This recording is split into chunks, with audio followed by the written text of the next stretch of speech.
Now today I'm going to give you the 6 rules of success. But before I start, I just wanted to say these are my rules, and I think that they can apply to anyone, but that is for you to decide, because not everyone is the same. There's some people that just like to kick back and coast through life, and others want to be very intense and want to be number one and want to be successful. And that's like me. I always wanted to be very intense. I always wanted to be number one. I took it very seriously in my career. So this was the same when I started with bodybuilding. I didn't want to just be a bodybuilding champion. I wanted to be the best bodybuilder of all times. The same was in the movies. I didn't want to just be a movie star. I wanted to be a great movie star. That's the highest paid movie star and have above the title billing. And so this intensity always paid off for me. This commitment always paid off for me. So here are some of the rules. The first rule is trust yourself. What I mean by that is so many young people are getting so much advice from their parents and from the teachers and from everyone. But what is most important is that you have to dig deep down and ask yourselves, who do you want to be? Not what, but who. And I'm talking about not what your parents and teachers want you to be, but you. I'm talking about figuring out for yourselves what makes you happy, no matter how crazy it may sound to the people.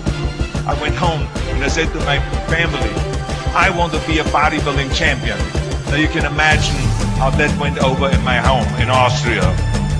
My parents, they couldn't believe it. They would have been just happy if I would have become a police officer like my father, or married someone like Heidi, who had a bunch of kids and ran around like the Van Trapp family in Sound of Music. That's what my family had in mind for me, but something else burned inside me. Something burned inside me. I wanted to be different. I was determined to be unique. I was driven to think big and to dream big. Everyone else thought that I was crazy. My friend said, if you want to be a champion in a sport, why don't you go and become a bicycle champion or a skiing champion or a soccer champion? Those are the Austrian sports. But I didn't care. I wanted to be a bodybuilding champion. And so this is rule number 1. I wanted to become a champion. I was on a mission. So rule number 1 is, of course, trust yourself no matter what anyone else thinks. And of course, rule number 2 is break the rules. We have so many rules in life about everything. I say break the rules, not the law, but break the rules. It is impossible to be a maverick or a true original if you're too well behaved and don't want to break the rules. You have to think outside the box. That's what I believe. After all, what is the point of being on this earth if all you want to do is be liked by everyone and avoid trouble? The only way that I ever got any place was by breaking some of the rules. After all, I remember that after I was finished with my bodybuilding career, I wanted to get into acting and I wanted to be a star in films. You can imagine what the agent said when I went to meet all those agents. Everyone had the same line that it can't be done. The rules are different here. Just look at your body. You have this huge, monstrous body and overly developed that doesn't fit into the movies. And the agent also complained about my accent. He says, no one ever became a star with an accent like that, especially not with a German accent. And yes, I can imagine with your name, Arnold Schwarzenegger or whatever the name is, on a billboard. Yeah, that's going to draw a lot of tickets and sell a lot of tickets. Yeah, right. So this is the kind of negative attitude they had, but I didn't listen to those rules. Even though they were very nice, and they said, look, we can get you some bit parts. We can get you to be playing a wrestler or a bouncer. Oh, maybe with your German accent we can get you to be a Nazi officer in Hogan's Heroes or something like that. But, I didn't listen to all this. These were their rules, not my rules. Now think about it. The things that the agent said would be totally a detriment. It would be impossible for me to get a job. All of a sudden became an asset for me. All of those things, my accent, my body and everything. So it just shows you never listen that you can't do something. And you have to work your way up. Of course, run for something else first. I mean, it was the same when I ran for governor. The same lines, working way up, it can't be done. And then, of course, I ran for governor, and the rest, of course, is history. They said you have to start with a small job as mayor, and then as assemblyman, and then as lieutenant governor, and then as governor. And they said that's the way it works in a political career. I said I'm not interested in a political career. I want to be a public servant. I want to fix California's problems and bring people together and bring the parties together. So, like I said, I decided to run. I didn't pay attention to the rules, and I made it, and the rest is history. Which of course brings me to rule number 3. Don't be afraid to fail. anything I've ever attempted, I was always willing to fail. Now, we have seen my movies, Red Sonja, Hercules in New York, Last Action Heroes. Those movies went in the toilet. But that's okay, because at the same time I made movies like Terminator and Conan and True Lies and Predator and Twins that went through the roof. So you can't always win, but don't be afraid of making decisions. You can't be paralyzed by fear or failure, or you will never push yourself.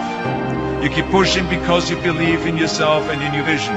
And you know that it is the right thing to do, and success will come. So don't be afraid to fail. Which brings me to rule number 4, which is don't listen to the naysayers. I mean, how many times have you heard that you can't do this, you can't do that, it has never been done before? Just imagine if Bill Gates had quit when people say it can't be done. I hear this all the time. As a matter of fact, I love it when someone says that no one has ever done this before, because then when I do it, that means that I'm the first one that has done it. So pay no attention to the people that say it can't be done. I remember my mother-in-law, Eunice Kennedy Shriver, when she started Special Olympics in 1968, people said that it would not work. The experts, the doctors that specialized in mental disabilities and mental retardation said it can't be done. You can't bring people out of the institution. You can't make them participate in sports, in jumping, in swimming, and in running. They will hurt themselves, they will hurt each other, they will drown in the pool. But let me tell you something, now 40 years later, Special Olympics is one of the greatest organizations in 164 countries. And the same is when you look at Barack Obama. If he would have listened to the naysayers, he would have never run for president. People say that it couldn't be done, that he couldn't get elected, that he couldn't beat Hillary Clinton, that he would never win the general election. But he followed his own heart, he didn't listen to the you can't, and he changed the course of American history. I always listen to myself and said, yes, you can. And that brings me to rule number 5, which is the most important rule of all. Work your butt off. You never want to fail because you didn't work hard enough. I never wanted to lose a competition or lose an election because I didn't work hard enough. I always believed leaving no stone unturned. Muhammad Ali, one of my great heroes, had a great line in the 70s when he was asked, how many sit-ups do you do? He said, I don't count my sit-ups, I only start counting when it starts hurting. When I feel pain, that's when I start counting, because that's when it really counts. That's what makes you a champion. That's the way it is with everything. No pain, no gain. So many of those lessons that I apply in life, I have learned from sports, let me tell you, and especially that one. None of my rules, by the way, of success work unless you do.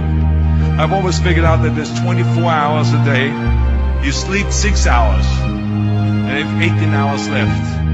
Now I know there's some of you out there now and says, well, wait a minute, I sleep 8 hours or 9 hours. Well, then just sleep faster, I would recommend. That takes me to rule number 6, which is a very important rule. It's about giving back. Whatever path that you take in your lives, you must always find time to give something back. Something back to your community, give something back to your state or to your country. And my father-in-law, Sergeant Shriver, who is a great American, truly great American, who started the Peace Corps, the Job Corps, legal aid to the poor. He said at Yale University to the students at a commencement speech, tear down that mirror. Tear down that mirror that makes you always look at yourself. And you will be able to look beyond that mirror, and you will see the millions of people that need your help. Let me tell you something, reaching out and helping people will bring you more satisfaction than anything else you've ever done. As a matter of fact, today, after having worked for Special Olympics and having started after-school programs, have promoted fitness, and now with my job as governor, I can tell you, playing a game of chess with an 8-year-old kid in an inner-city school is far more exciting for me than walking down another red carpet of a movie premiere. So let me tell you, as you prepare to go off into the world, remember those 6 rules.